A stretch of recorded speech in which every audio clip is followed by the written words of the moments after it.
आप वेट करते हो कि मार्केट आपके सपोर्ट एरिया तक आए तब आप बाय करोगे, लेकिन मार्केट तो सपोर्ट एरिया को टच करने के पहले ही ऊपर चला गया और आपको एंट्री बनाने का मौका ही नहीं दिया मार्केट ने। ऐसा तो आपके साथ बहुत बार हुआ होगा ना।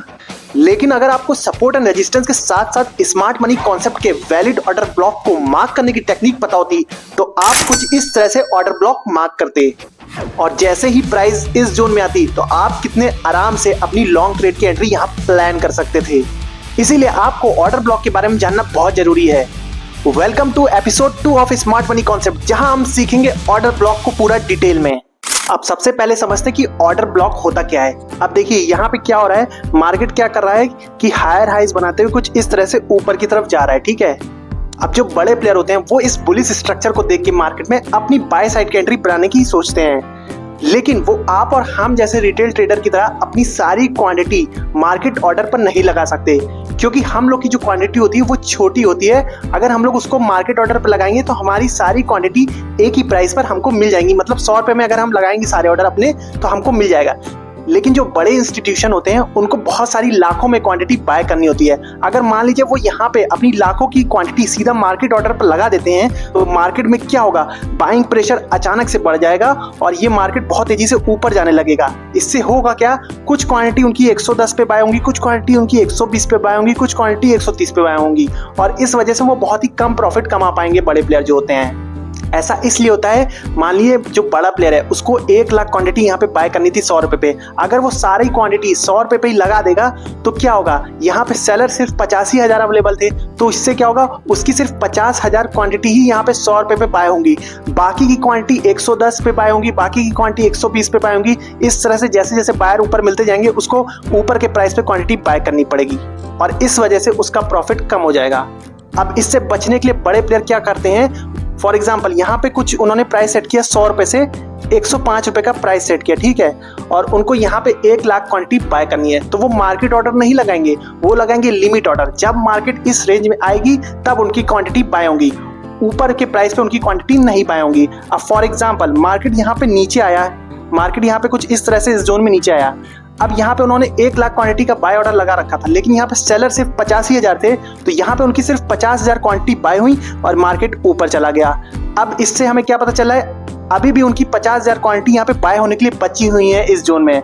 वो लोग क्या करते हैं, मार्केट को फिर से वापस उस जोन तक गिरा कर लाते हैं ताकि उनकी जो बची हुई 50,000 क्वांटिटी है वो बाय हो जाए और उसके बाद देखा होगा आपने मार्केट कितनी तेज रैली करता है ऊपर की तरफ, क्योंकि उन लोगों की सारी क्वांटिटी अब बाय हो चुकी हैं जिस प्राइस पे वो बाय करना चाहते थे। और इसी को बोलते हैं ऑर्डर ब्लॉक। मतलब ऑर्डर ब्लॉक एक ऐसी जगह है जहां पे बड़े बड़े इंस्टीट्यूशन की बहुत बड़ी बड़ी क्वांटिटी अभी बाय होने के लिए बची हुई है और जाहिर सी बात है जब प्राइस उस जोन में आएगा तो वहां से फिर से एक बाइंग अच्छी सी आ सकती है।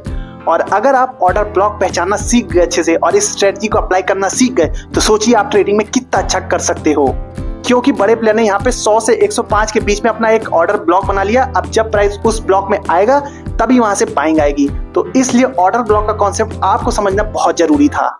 अब सबसे इंपॉर्टेंट पॉइंट आता है कि आप चार्ट पर वैलिड ऑर्डर ब्लॉक को कैसे पहचानोगे, क्योंकि अगर आप किसी भी चीज को ऑर्डर ब्लॉक मान करके ट्रेड करने लगे, मतलब इनवैलिड ऑर्डर ब्लॉक को ट्रेड करने लगे, तो आपका ट्रेड गलत डायरेक्शन में जा सकता है। अब सबसे पहला पॉइंट जो आपको वैलिड ऑर्डर ब्लॉक में देखना है वो है लास्ट कैंडल की लिक्विडिटी स्वीप। अब देखिए आपको स्क्रीन पे दिख रहा होगा, मार्केट पहले नीचे आ रही है, फिर जो लास्ट कैंडल है उसके बाद मार्केट बहुत तेजी से ऊपर गया है, ठीक है। जो लास्ट बेयरिश कैंडल है उसके जो पहले वाली कैंडल है उसको ब्रेक भी किया है इसने और उसकी लिक्विडिटी भी स्वीप कर दी है, तो इससे हमें पता चलता है कि ये एक वैलिड ऑर्डर ब्लॉक है। अब दूसरी इमेज देखिए, अब जो लास्ट वाली बेयरिश कैंडल है इसमें उसके जो पहली वाली कैंडल है उसका लो नहीं टूटा है। अब जो लास्ट वाली बेयरिश कैंडल की जो पहली वाली कैंडल है उसको ब्रेक नहीं किया है लास्ट वाली कैंडल ने, तो इसलिए ये इनवैलिड ऑर्डर ब्लॉक हो गया है। तो इसलिए एक वैलिड ऑर्डर ब्लॉक होने के लिए लास्ट कैंडल जो भी होगी, जो भी लास्ट कैंडल होगी जिसके बाद अपमूव शुरू हुआ है, उसका लिक्विडिटी स्वीप करना जरूरी है अपनी प्रीवियस कैंडल का। तो अगर आपको लिक्विडिटी स्वीप के बारे में नहीं पता है, उसका लिंक, उस वीडियो का लिंक मैंने डिस्क्रिप्शन में डाल दिया है और इस वीडियो के एंड में लगा दूंगा, तो आप वो इस वीडियो के बाद जरूर देखना। अब इसी तरह से अगर बेयरिश ऑर्डर ब्लॉक आपको पहचाना है, मतलब जहां पे बड़े प्लेयर ने अपनी सारी क्वांटिटी सेल के लिए लगाई हुई है, तो मार्केट में पहले आपको एक अपमूव दिखेगा और जो आपको लास्ट बुलिश कैंडल दिख रही है उसके बाद मार्केट देखिए कितनी तेजी से नीचे आया है, और साथ ही में जो लास्ट बुलिश कैंडल है उसकी जो प्रीवियस कैंडल है उसका हाई इसने तोड़ा है और इसी वजह से उसकी लिक्विडिटी स्वीप हो गई है। और दूसरी इमेज में आप देख सकते हो जो लास्ट बुलिश कैंडल है उसकी जो प्रीवियस कैंडल है उसका हाई नहीं तोड़ा है जो लास्ट कैंडल है, इसलिए ये एक इनवैलिड ऑर्डर ब्लॉक है। दूसरा पॉइंट जो आपको देखना है वैलिड ऑर्डर ब्लॉक में, प्राइस इम्बैलेंस और फेयर वैल्यू गैप होना चाहिए। ठीक है, अब देखिए स्क्रीन पे आपको इमेज दिख रही होगी, जो लास्ट वाली कैंडल है उसको हम 1 मार्क कर लेते हैं, उसके बाद जो ग्रीन कैंडल बनी है उसको 2 मार्क कर लेते हैं, और जो उसके बाद ग्रीन कैंडल बनी है उसको 3 मार्क कर लेते हैं। अब जो आपको लास्ट वाली जो बेयरिश कैंडल दिख रही है और जो तीसरी वाली बुलिश कैंडल दिख रही है उसके बीच में गैप होना जरूरी है, जिसको हम बोलते हैं प्राइस इंबैलेंस। अगर ये गैप होगा पहली और तीसरी कैंडल के बीच में तभी हम इसको एक वैलिड ऑर्डर ब्लॉक मानेंगे। अब आपको ये इमेज दिख रही है, अब इस इमेज को देखिए जहां पे आपको जो लास्ट वाली कैंडल है बेयरिश वाली और जो तीसरी वाली कैंडल है उन दोनों के बीच में कोई भी गैप नहीं दिख रहा है, मतलब यहाँ पे प्राइस ऑलरेडी इस गैप को फिल करके ऑर्डर ब्लॉक टच कर लिया है। तो मतलब इसका मतलब हो जाता है कि ये अब इनवैलिड ऑर्डर ब्लॉक बन चुका है। अब ये क्यों इनवैलिड ऑर्डर ब्लॉक बना है ये थर्ड पॉइंट में जानते हैं। थर्ड पॉइंट है अनमाइटिगेटेड ऑर्डर ब्लॉक। अब देखिए ऑर्डर ब्लॉक तभी तक वैलिड है जब तक वो टेस्ट ना हो गया। अगर एक भी बार मार्केट उस ऑर्डर ब्लॉक को टेस्ट कर लेती है तो उसके बाद चाहे फिर वो जितनी बार आ जाए फिर वो ऑर्डर ब्लॉक वैलिड नहीं रहता है। जैसा कि इस इमेज में आपको दिख रहा होगा, जो लास्ट बेयरिश कैंडल है उसने पहले लिक्विडिटी स्वीप भी करी हुई है आखिरी कैंडल की, और पहली और तीसरी कैंडल के बीच में आपको फेयर वैल्यू गैप भी दिख रहा है, तो ये ऑर्डर ब्लॉक है और मार्केट अभी तक दोबारा इस ऑर्डर ब्लॉक को टेस्ट भी नहीं किए। तो अब जब मार्केट इस ऑर्डर ब्लॉक पे आएगी तो बहुत ज्यादा चांसेस है कि मार्केट फिर से ऊपर जाएगी, क्योंकि यहाँ पे बड़े प्लेयर की बाकी की क्वांटिटी बाय होंगी।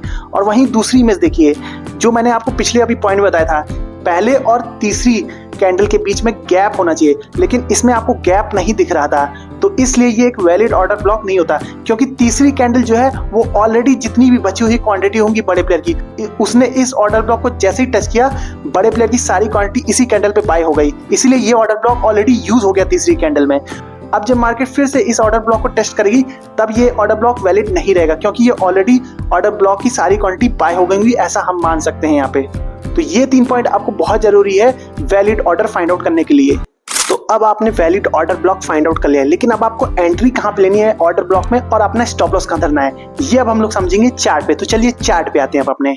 अब जैसा मैंने आपको शुरू में बताया था कि यहाँ पे आप सपोर्ट ड्रॉ करते हो, लेकिन मार्केट देखिए यहीं से ऊपर चला गया है। अब ऐसा आपको मैंने समझा दिया है कि ऑर्डर ब्लॉक की वजह से हुआ है। अब देखिए यहाँ पे जो है, जो लास्ट डाउन ट्रेंड की कैंडल है उसके जो पहली वाली कैंडल है इसने इसका लो तोड़ा है, तो मतलब यहाँ पे एक लिक्विडिटी स्वीप हो गया है, तो ये एक वैलिड ऑर्डर ब्लॉक हो जाता है। और जो ये पहली कैंडल है और ये जो तीसरी कैंडल है इसके बीच में देखिए एक गैप बन रहा है, अगर हम इस गैप को भी ड्रॉ कर लें तो ये एक प्राइस इम्बैलेंस हमें यहाँ पे दिख रहा है। अगर हम इस तरह से प्राइस इम्बैलेंस को भी ड्रॉ कर लें जो दोनों कैंडल के बीच में दिख रहा है हमें, तो कुछ इस तरह से हम ड्रॉ कर सकते हैं। ठीक है, तो देखिए अब यहाँ पे क्या दिख रहा है आपको, अब ये आपका ऑर्डर ब्लॉक, पूरा ये जोन आपका ऑर्डर ब्लॉक बन चुका है। ठीक है, एक वैलिड ऑर्डर ब्लॉक आपने फाइंड आउट कर लिया, यहाँ पे लिक्विडिटी स्वीप भी हो रहा है, फेयर वैल्यू गैप भी है, और यहाँ पे अब ये पूरा आपका ऑर्डर ब्लॉक बन रहा है। अब देखिए अगर आपने ये ऑर्डर ब्लॉक आपको पहले से पता होता तो आप यहाँ पे एक बाय एंट्री प्लान कर सकते थे ना, अपनी एक बाय एंट्री प्लान कर सकते थे इस जोन पे ही। जैसे ही मार्केट ने इस जोन को छुआ, देखिए मार्केट में बड़े प्लेयर की सारी बाय क्वांटिटी हो गई होंगी यहाँ पे, और मार्केट कितनी तेजी से ऊपर की तरफ चला गया। ठीक है, देख सकते हो आप कितना बड़ा मूवमेंट आया है।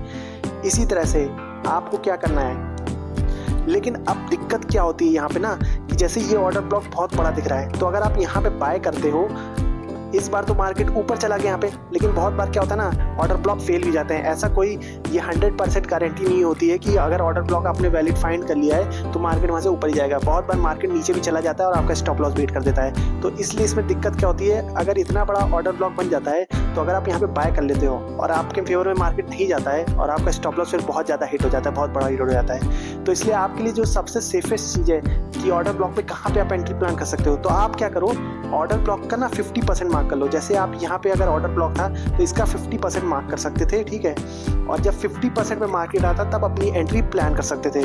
देखिए यहाँ पे मार्केट सीधा टच करके ही ऊपर चला गया, इस ऑर्डर ब्लॉक को टच करके ऊपर चला गया, तो इसका आप कुछ नहीं कर सकते। आपको क्या करना है, बहुत ही सेफ खेलना पड़ेगा मार्केट में, क्योंकि अगर मार्केट यहाँ से पूरा नीचे तक आ जाता है और आपका स्टॉप लॉस हिट हो जाता है तो बहुत बड़ा स्टॉप लॉस हो जाता है। इसलिए आप थोड़ा सेफ एंट्री के ऊपर ही फोकस करो।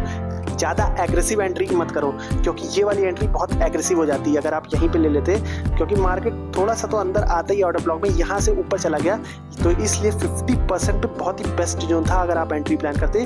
स्टॉप लॉस जस्ट इस ऑर्डर ब्लॉक के नीचे ही रहता आपका, जस्ट यहाँ पे रहता। तो इसलिए जब भी आप ऑर्डर ब्लॉक मार्क करो तो 50% पे ही उसके एंट्री प्लान करने की कोशिश करो। एकदम टॉप पे करोगे तो बहुत ज़्यादा चांसेस है कि आपका स्टॉप लॉस बहुत बड़ा हो जाएगा।